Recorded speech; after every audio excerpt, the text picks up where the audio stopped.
Hey everyone, welcome back to Valley Chat. Pastor John Karolus here with our lead pastor, Scott Seidler. Pastor Scott, looking good. How are you doing today?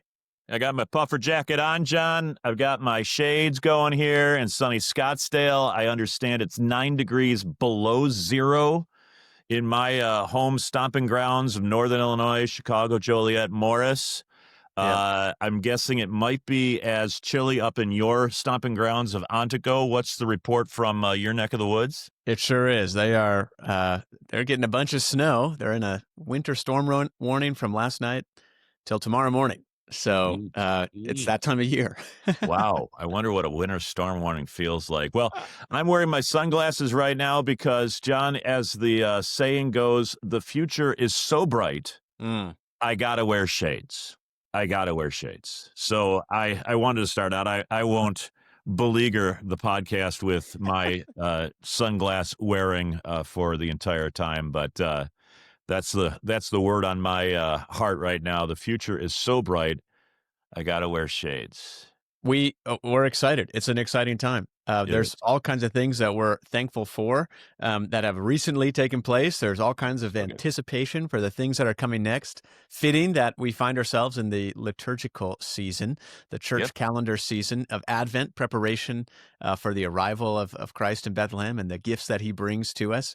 But more specifically and more contextually and personally for us, of course, we're coming out of our Next Generation campaign. We had a wonderful week of Consecration Sunday, a wonderful month of walking together toward that. How are you feeling coming out of that? What's your enthusiasm and excitement like as we look forward to what the future of our properties could look like? I mean, I just feel like the wind is at our back in just so many ways. And if I can enumerate in less than 10 minutes, number one, I love the fact that the integrity of our teaching and preaching here at Shepherd is what it is.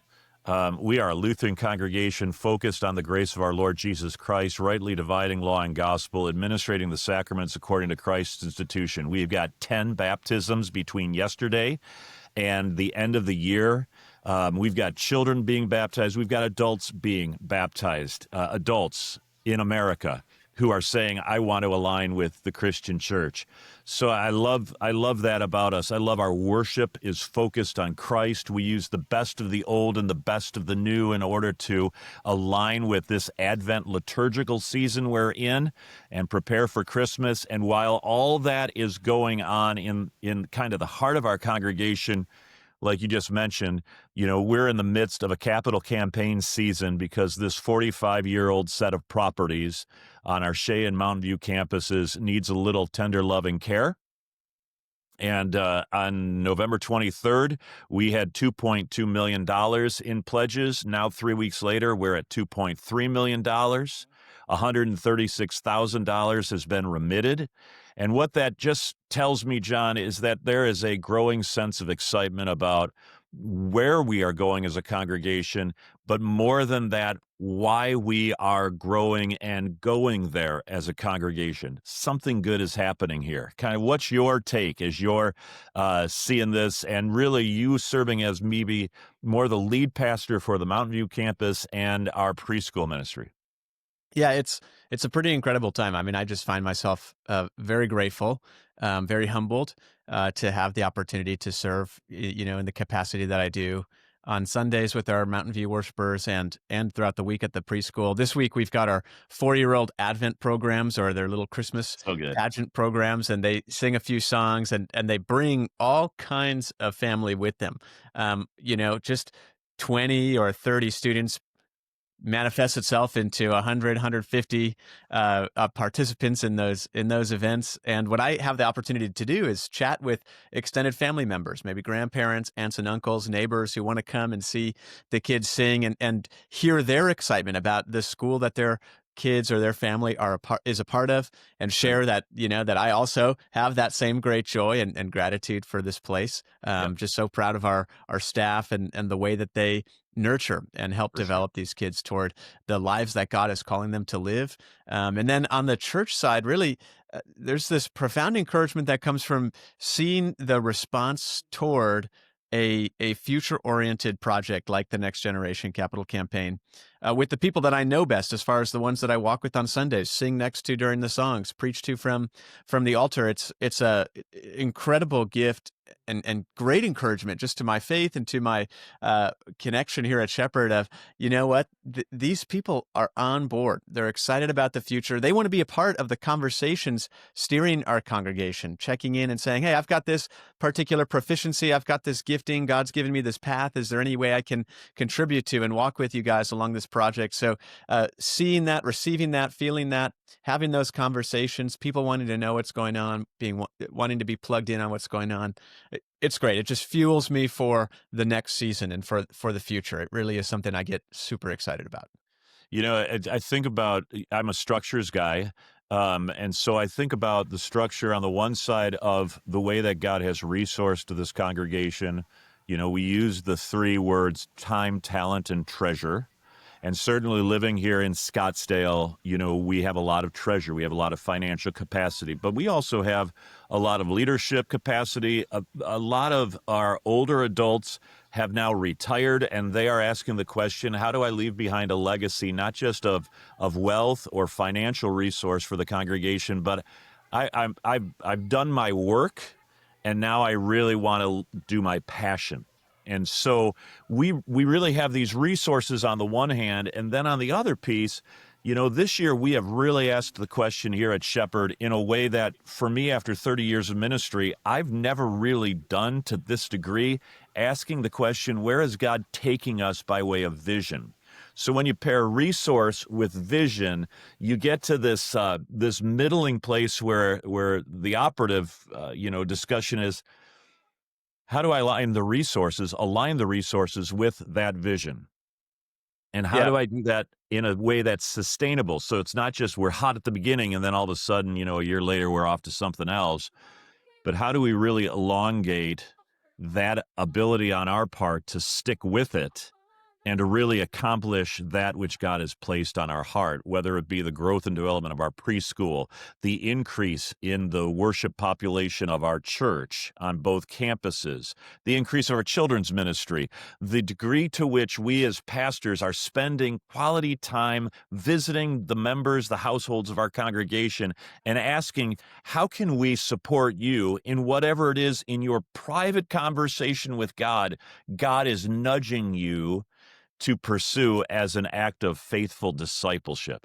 I mean, I just am completely jazzed about ministry. And Yeah. tomorrow I get to meet with one of the younger new members of our congregation in his 20s. He's asking the question, do I want to be a pastor? Mm. And my conversation with him is, basically on the rock of, this is the best time to be in ministry. Ministry has never been harder. And therefore, the reward of integrity-based, visionary, well-resourced ministry is incredible. Yeah. We're at this special kind of intersection of, you know, we're pursuing, asking for, participating in, gathering of resources in preparation to improve our campuses, especially, of course, our Shea campus. While at the same time, the people who are getting on board with that project are asking, how can I be a part of ministry moving forward?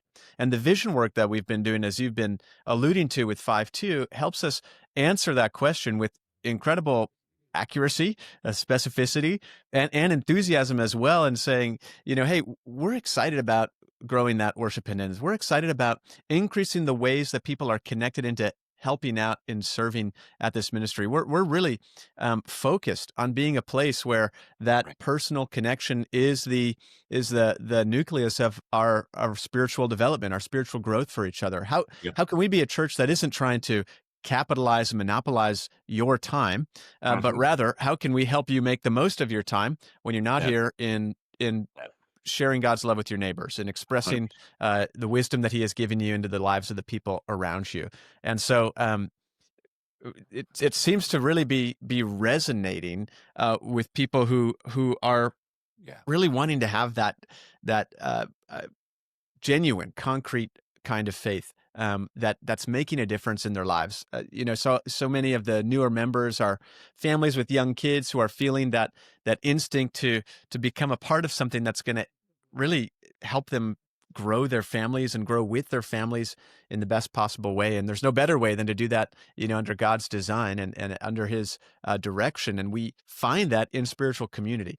And it's amazing to hear the ways that the community of believers here at Shepherd, who many times are coming from out of town, and so they're seeking out a community that they can connect to on a deep level. They find that here on both of our campuses, and they're connected into other congregation members who are after the same thing. And so, as much as I'd want to give credit to myself or you or staff members, it really is the congregation itself that we are so blessed to be serving with, because that's the way that God is moving and at work in His people here. And the vision work that we've done with a team made up of staff and congregation members really is leading us forward in a super exciting way. It really is. And I think, again, we live in a country of 340 million people, and there is so much partisan division on so many different topics, not just partisan political division, but partisan cultural division, partisan educational division. I mean, put any other adjective between the words partisan and division, and we are a country full of it. That is exactly to your point. What I love right now about Shepherd is we are a church where we're trying to live and lead people in spite of that, beyond that, over and against that. The folks that I have seen affiliate with Shepherd as new members, nearly 100 over the past year, 25% of our worship community in terms of growth year over year. Those folks that are affiliating with us, they are here because they want to make a difference. They want to live beyond and above all of this partisan division and realize that God is still doing great things among us, and that there is opportunity and optimism that can characterize our lives, and not constantly what we are being berated with on social media, on news channels, whatever. And I'm really glad to lead it in a church like that, because I turned 55 just a few weeks ago. You've got a birthday coming up, right? Or did you I just have do. one? I do have a birthday coming up. Yep. That's right. Like when?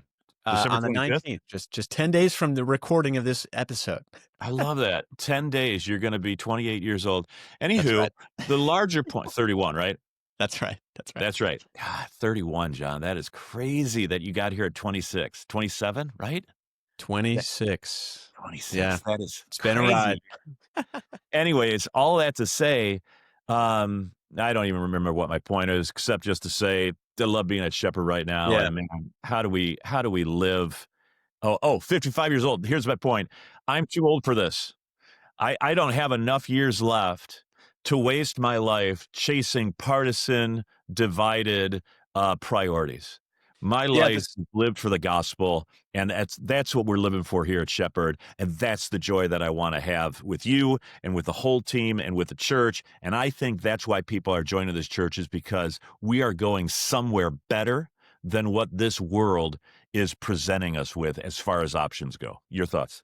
I agree. I think the amazing thing is that a lot of the other conversations I have with our longstanding members and new members is that when they're in the room, on Sundays, whether they're sitting in the pews or sitting in the chairs, what they find is that it's okay to just be who you are there. There isn't this expectation that you have everything together, that everything is perfectly figured out, that the kids are sitting perfectly still or singing the exact words, or there's no reason that you can't just be who you are, carrying what you're carrying, navigating Yep. what you're navigating here in this space. And that's a really special thing, because so often the feeling is that in church I've got to be actually presenting much better than I actually am. And Yeah. transparently, I feel that same pressure. It's like, okay, I've got all this stuff going on in life, now I got to go preach a sermon and make it seem like I've got it figured out. And of course, that's a sinful temptation. The truth is that despite my many obvious failures, the Spirit is still at work through His Word. And really, this weekend we're talking about how Christ is present with us sacramentally. God crosses over from the spiritual realm into the world, the physical realm, and He meets us here in the space in which we move, especially through Right. the body and blood of Christ present in the bread and wine of the Lord's Supper. Yep. And when we're reading about that in the scriptures, First Corinthians 11, you hear about how there's issues happening in that church. And the first thing that the Apostle Paul mentions in his report is, I've been hearing that there are divisions among you. Mm, And if that's a first century issue in the church, it certainly is only 21 times exactly. more an issue here in the 21st century. Love that. And we are really called to pursue unity under the gifts of Christ, which he brings to us, and we anticipate here in this Advent season. And so that really is, I think, the question that's leading us forward at the heart of our vision work that we'll be leaning into the new year is, how is God calling us together? How can we continue to embrace his word, gather around his word as people with all kinds of different opinions about all kinds of different issues, and still be called his people, and let that be the signifier for each of us? How can we serve our community that God has placed us right in the middle of? How can we get to know our neighbors and meet them? How can we participate with each other in the life of the church? And what does it mean to identify those people God has called into a specific level of involvement, maybe in leadership or some other way? So it's cool to see on this end of it. 9 months ago, when we kind of started some of this work with the capital campaign and with the strategic planning, it was pretty intimidating. I was getting a little bit frazzled, a little bit worried at one point. Are You the know, wires just going to cross and the whole thing going to start on fire? But now yeah. looking back, it's like, God had his hand on all of it, and he is Hmm. continuing to propel us into the next season of really, well, hope, peace, joy, and love. Yeah, yeah, no, for sure. And I just think too, you know, you've been in the church since you were born. I've been in the church since I was born. There are so many different things that programmatically the church can commit to. And, what I love here at Shepherd, and I think this is the transferable concept for everybody listening to this podcast, is our program is the people.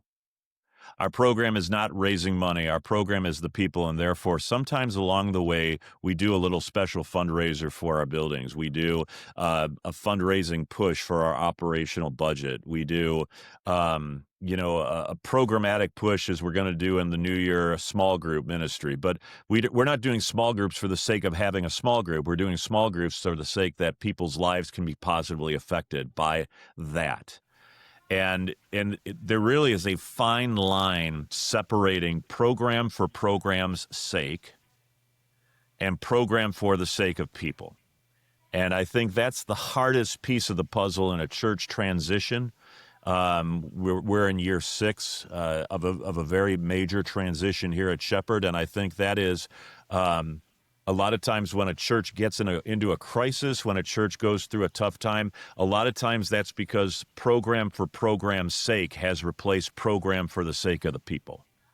We are here to preserve sacred cows or continue to do sacred events, but the events themselves have taken on a life of their own, and we've forgotten that we created these events the first time for the people. I remember, John, just as a fun story, at a former church, they had this really very deeply structured and planned Easter breakfast. And people had to get up at like 4 o'clock in the morning in order to get to church on Easter, in order to get the full smell of bacon that they were cooking on themselves with, a nicely coiffed hair and makeup. The ladies were doing this. The guys were eating bacon, out in the cafeteria. And then, after slaving away and sweating through their makeup, and their hair is, a hot, greasy mess, then they go upstairs and they try to enjoy Easter worship services, while knowing that they have to leave 5 minutes before Easter service ends. So they don't get to sing the last hymn because they've got to be down back in the kitchen in order to have the full Easter breakfast that they're preparing for everybody, all ready to go. And I finally raised my hand and I said, why do we do the Easter breakfast? And why are we asking, 30, 40, 50 volunteers, the same ones, by the way, every year, to essentially forfeit their Easter so that people can come and eat, you know, pancakes that really aren't that tasty with, cheap maple syrup that isn't maple. And I had some real pushback from that. But the first year that we didn't do Easter breakfast was the first year that 40 ladies in our congregation finally got to celebrate, for some of them, their first Easter in years. Yeah. And Yeah. wake up with their families, come to church with their families, sit with their families, sing to the last hymn, and leave with their families. Why is that? Because church is for the people. It is not for the sake of having Easter breakfast, for the sake of having Easter breakfast. And I just share that as a little anecdote to say, man, I love being a part of a congregation where our focus and goal is to serve people. Yeah, absolutely, That was a absolutely. long There, story. Thanks for listening. no, we're called to be together in the house of the Lord on those holy days and or the holidays, right? And there's no better place for us to be. And so to take the courageous step and say, maybe this year will look a little bit different, and Yep, we can always readjust and reintroduce things. But let's give it a shot and assess and say, hey, is this a little closer to where God's calling us to be, and exactly. can we step courageously toward that? So, Love um, it. this week and this season, of course, things can get overwhelming, things can get stressful. Please know you've got a home here at Shepherd. You've got a You do. team willing to just sit with you and listen and pray. And if there's any kind of support and encouragement we can offer for your spiritual walk in this particular season that sometimes is made complicated or difficult because of grief or because of family breakdown or just personal struggles, just know Yep, this is a place where we welcome you, and that's we right. hope we can walk with you through that. And in the meantime, continue to anticipate Christ's coming and celebration of that. We'd love to have you join us on Christmas Eve or Christmas Day. Both of our campuses are having a 3:30 and a 5 p.m. service on Christmas Eve. So That's that's good. 4 total services. All of them will have the candlelit silent night, and we'll have a wonderful traditional 10 a.m. Christmas Day service over on our Shea campus. Thanks for listening into Valley Chat this week, and we hope that you're blessed this Christmas season. Love it. Thanks, John.